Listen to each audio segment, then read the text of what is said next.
हाय, welcome Q mind channel में। Keep it up मतलब आपका जितना भी ज्ञान है उसको और बूस्ट अप कीजिए। Keep it up your mind. So आज मैं सोची फर्स्ट बायोलॉजी क्लास सेल से स्टार्ट करते हैं। Part 1 biology.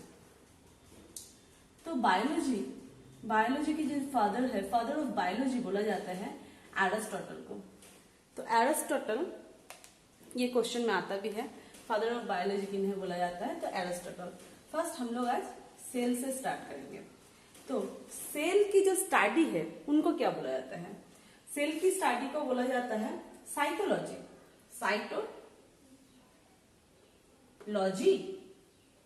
सेल की स्टडी को क्या बोला जाता है? साइटोलॉजी। फर्स्ट सेल कौन इन्वेंट किए थे?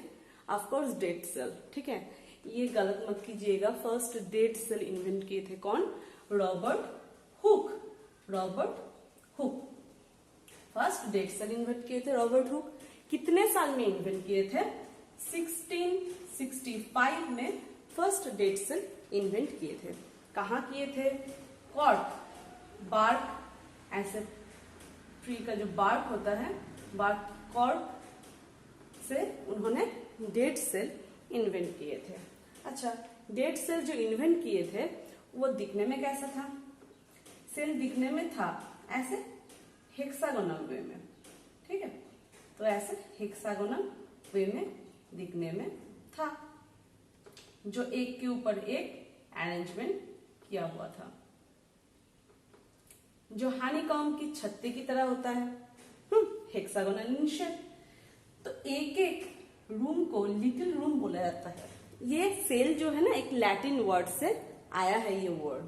तो लैटिन वर्ड का नाम है सेला। लैटिन वर्ड का नाम क्या है? सेला। तो ये लैटिन वर्ड का मतलब क्या होता है? Little room. सचमुच ही देखिए ना, कितना सुंदर सुंदर छोटा छोटा रूम की तरह ही तो दिखने में होता है। तो ये सेला मतलब होता है लिटिल रूम। तो इधर से हमें क्या क्या मिल रहा है? फर्स्ट सेल की स्टडी को बोला जाता है साइटोलॉजी। फर्स्ट डेड सेल कौन इन्वेंट किए थे? Robert Hooke. कितने साल में इन्वेंट किए थे? 1665 में। कहां से इन्वेंट हुआ था? कॉर्क से। ये कौन सी वर्ड है? लैटिन वर्ड है सेला।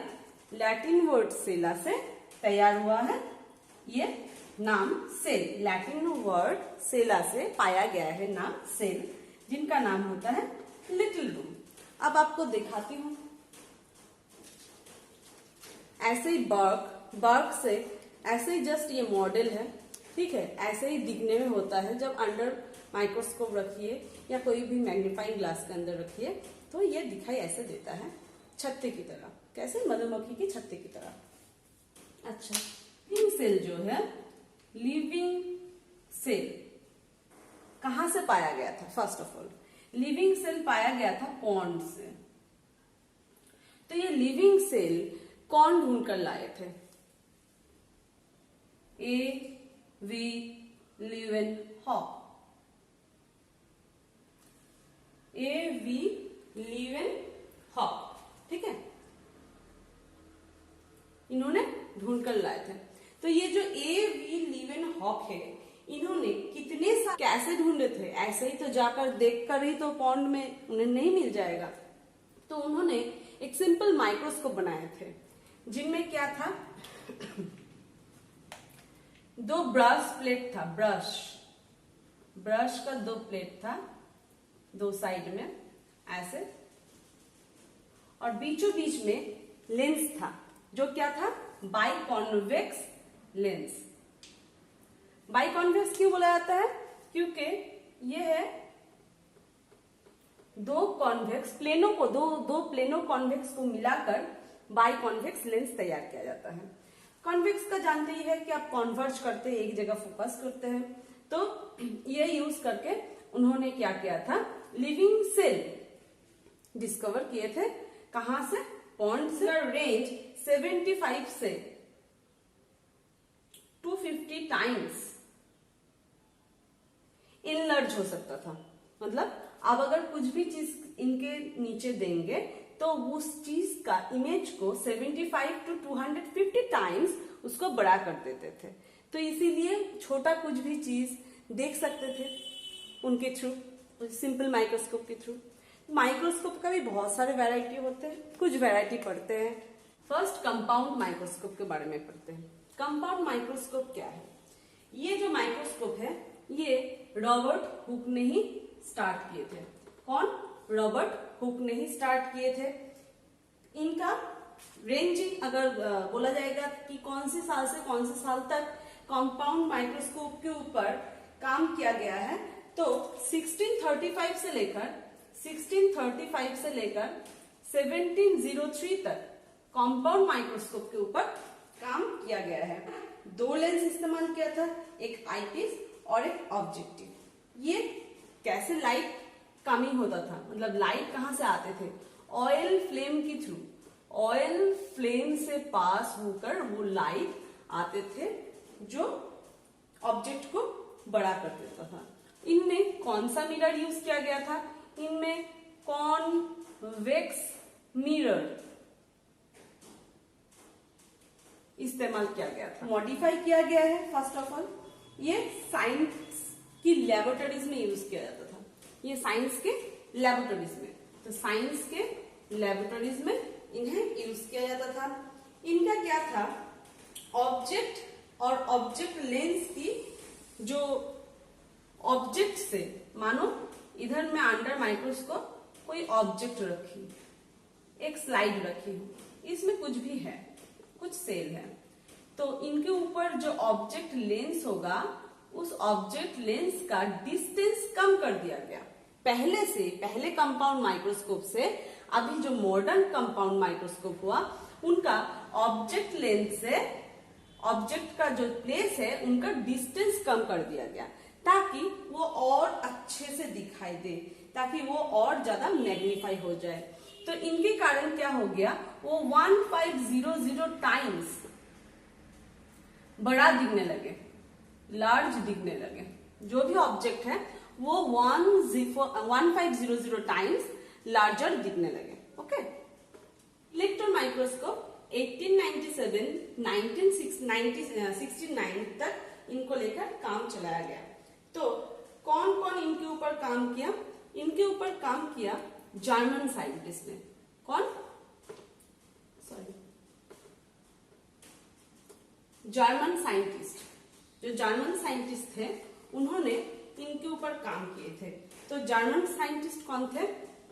Ernest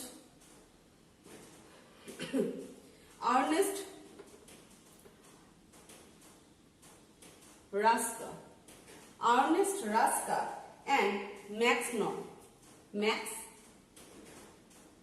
non. ये दो साइंटिस्ट जो थे ये जर्मन साइंटिस्ट थे। इन्होंने क्या किया था? इनके ऊपर काम किया था। इन्होंने क्या किया था? बीम ऑफ इलेक्ट्रॉन पास करवाए थे। क्या? Beam of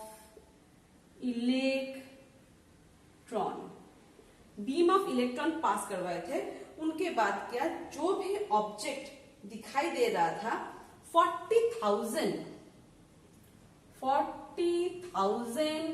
to 2 lakh times बड़े दिखाई दे रहा था। 40,000 to 2 लाख टाइम्स बड़े दिखाई दे रहा था।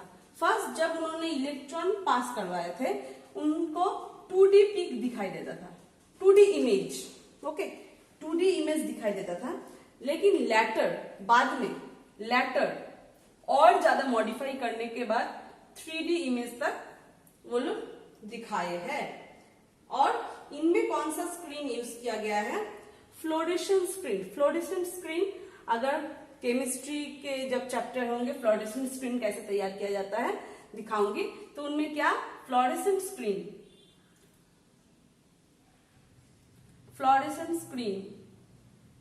मतलब एक रोशनी का पर्दा तैयार होता था जिनमें इमेज और मैग्नीफाई तरीके से दिखाई देता था। हाँ, वो इमेज कैसा था?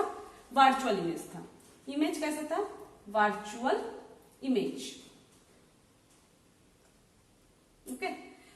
कितना एम जे स्लाइडेन, एम जे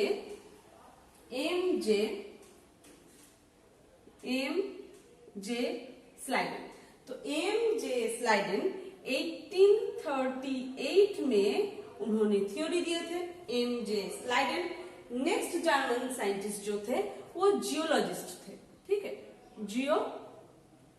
जियोलॉजिस्ट थे। नेक्स्ट जो साइंटिस्ट थे, जर्मन के ही साइंटिस्ट थे, वो जियोलॉजिस्ट थे। वो उन्होंने क्या किया था, थोडर स्केवेन। तो थोडर स्केवेन उन्होंने 1839 देखिए एक साल बाद है, 1839 में उन्होंने भी इस थ्योरी में भाग लिए। नेक्स्ट जर्मन का ही फिजियोलॉजिस्ट,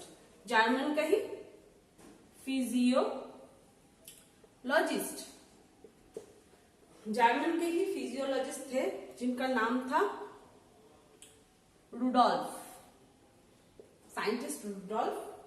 तो उन्होंने क्या किए थे, थ्योरी दिए थे, कौन से साल में, 1885 में, बहुत साल बाद 1885 में इन्होंने थ्योरी दिए थे। सेल की जो थ्योरी में यही था कि cell is the basic structure of life, cell is the functional unit of life, cell pre existing से बिलोंग करते हैं। अच्छा, नेक्स्ट क्या है, सेल ही यूनिट ऑफ हेरिडिटी है, अब अगर हम लोग बोलेंगे इस सेल के बारे में इतना पढ़ रहे हैं तो सेल सबसे छोटा, लंबा, बड़ा ये भी तो होना चाहिए, नहीं तो कैसे होगा, क्योंकि यही सब एग्जाम में आता है। सबसे छोटा सेल का नाम बोलो, सबसे बड़ा, सबसे लंबा, ह्यूमन में सबसे छोटा कौन सा सेल है, ह्यूमन में सबसे बड़ा कौन सा सेल है, यही सब आते हैं, तो वही पढ़ लेते हैं, ठीक है। सो सेल्यूला मीन्स प्री एग्जिस्टिंग सेल्स, कौन बोले थे, रुडोल्फ वार्को, मतलब जर्मन साइंटिस्ट थे। 1885 में उन्होंने ये बोले थे कि हम लोग सब प्री एग्जिस्टिंग सेल, मतलब पहले कुछ सेल हम लोग का था, उससे हम लोग डेवलप होकर, इवोल्यूशन होकर हम लोग जन्म लिए हैं, या हमको डेवलप होकर एक एक ऑर्गन स्पीसीज तैयार हुए हैं। तो उन्होंने ये कहा था। अभी हम लोग नंबर ऑफ सेल्स देखते हैं, जो न्यूबॉर्न बेबी, एकदम छोटा जो बेबी होता है, उनमें कितना सेल्स होते हैं, कितने नंबर्स ऑफ सेल्स होते हैं, तो 2 trillion approx, okay, 2 trillion approx एक छोटे बच्चे में सेल्स होते हैं। तो एक एडल्ट की होल बॉडी में कितना सेल्स होते हैं, इनमें ही अगर 2 ट्रिलियन हो जाए तो एक एडल्ट की होल बॉडी में 100 ट्रिलियन सेल्स होते हैं। तो हमारे जो आरबीसी होते हैं, आरबीसी के अंदर कितने होते हैं, 25,000 मतलब 25,000 से लेकर 30,000, 25,000 से लेकर 30,000, ओनली इतना ही नहीं, इतना मिलियन आरबीसी होते हैं, ठीक है। तो डब्ल्यूबीसी कितना होता है, डब्ल्यूबीसी आरबीसी की तुलना में डब्ल्यूबीसी कम होता है, तो 30 मिलियन। देखो कितना सुंदर, 30,000 मिलियन, 30 मिलियन, याद करना कितना इजी है। तो हम लोग का जो नर्व कोशिकाएं होते हैं या नर्व सेल्स होते हैं, ये कितना होते हैं, ये होता है 10,000 मिलियन, ये होता है 10,000 मिलियन। तो फटाफट रिवाइज कर लेते हैं। न्यूबॉर्न बेबी में 2 ट्रिलियन अप्रॉक्स सेल होते हैं। हमारे एडल्ट की बॉडी के हिसाब से होल बॉडी में 100 ट्रिलियन सेल होते हैं। नेक्स्ट आरबीसी, आरबीसी में 25,000 से लेकर 30,000 मिलियन तक सेल हो सकते हैं। और डब्ल्यूबीसी आरबीसी की तुलना में बहुत कम होते हैं। देखिए 30,000, तो इसमें 1000 हटा दो, 30 मिलियन सेल्स होते हैं। नर्व सेल कितना होता है, 10,000 मिलियन नर्व सेल होता है। तो नंबर से तो इतना ही आता है, इससे ज्यादा कुछ नहीं आता है। नेक्स्ट सबसे स्मॉलेस्ट सेल कौन सा है, सबसे छोटा सेल, इनका नाम है माइकोप्लाज्म।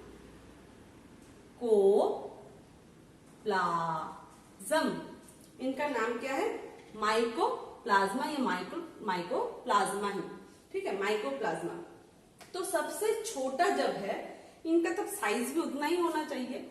इनका साइज है 0.1 to 1.5, 0.1 to 1.5 micron in diameter.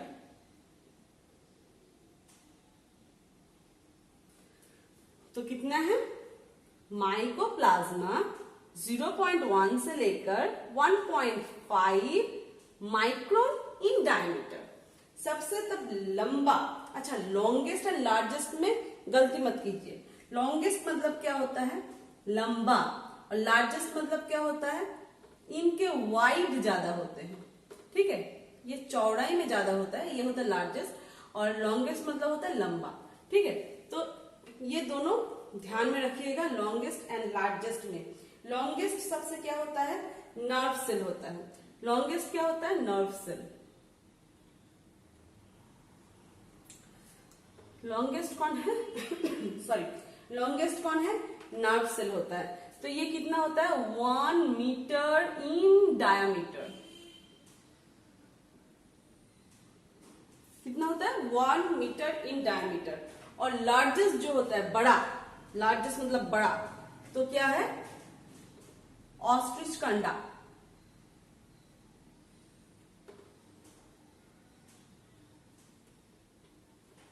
Ostrich कंडा, तो ऑस्ट्रिच कंडा कितना होता है?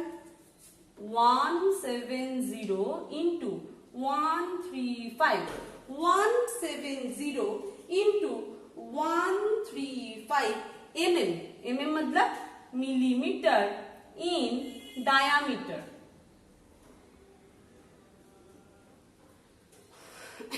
ओके, सो पहले इतना जान ले। स्मॉलेस्ट सेल माइकोप्लाज्मा 0.1 से लेकर 1.5 micron in diameter. Longest cell लंबा cell, nerve cell 1 metre in diameter. Largest cell बड़ा सेल, ऑस्ट्रिच का अंडा जो है 170 इंटू 135 mm इन डायमीटर। ये तो हो गया। लेकिन अगर आपको पूछेगा इन ह्यूमन, हमारे अंदर सबसे छोटा वाला कौन है, सबसे बड़ा वाला कौन है सेल, तो क्या बोलेंगे? सबसे छोटा वाला रहता है मेल के अंदर। मेल, सॉरी,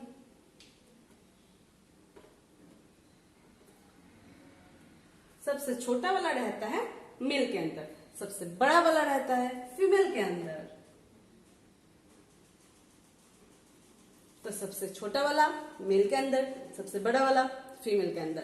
तो अभी छोटा वाला क्या है? छोटा वाला का नाम है स्पर्म। छोटा वाला का नाम है स्पर्म एंड बड़ा वाला का नाम क्या है? अंडा, ओवम। ओके, तो बड़ा वाला का नाम है ओवम, छोटा वाला का नाम है स्पर्म। अब छोटा वाला का नाम है स्पर्म, लेकिन उसका कुछ साइज तो होना चाहिए। तो उनका साइज कितना होता है? 0.05 से लेकर 0.06 mm। ओके, 0.5 से लेकर 0.06 mm होता है। तो जो ओवम होता है उनका भी कुछ साइज होना चाहिए, जरूर है। इनका साइज है 0.13 से लेकर 0.2 mm। ओके, तो in human smallest cell male में पाया जाता है, जिनका नाम है स्पर्म सेल। उनका साइज कितना होता है? 0.05 से लेकर 0.06 mm। और जो लार्जेस्ट सेल होता है फीमेल में पाया जाता है, ओवम मतलब एग, जो 0.13 से लेकर 0.2 mm तक होता है। तो आज सेल में इतना ही पार्ट 1 में। नेक्स्ट पार्ट में प्रोकैरियोटिक, यूकैरियोटिक, अगर और ज्यादा कुछ हो पाए वो भी पढ़ेंगे। Thank you, have a nice day, bye bye.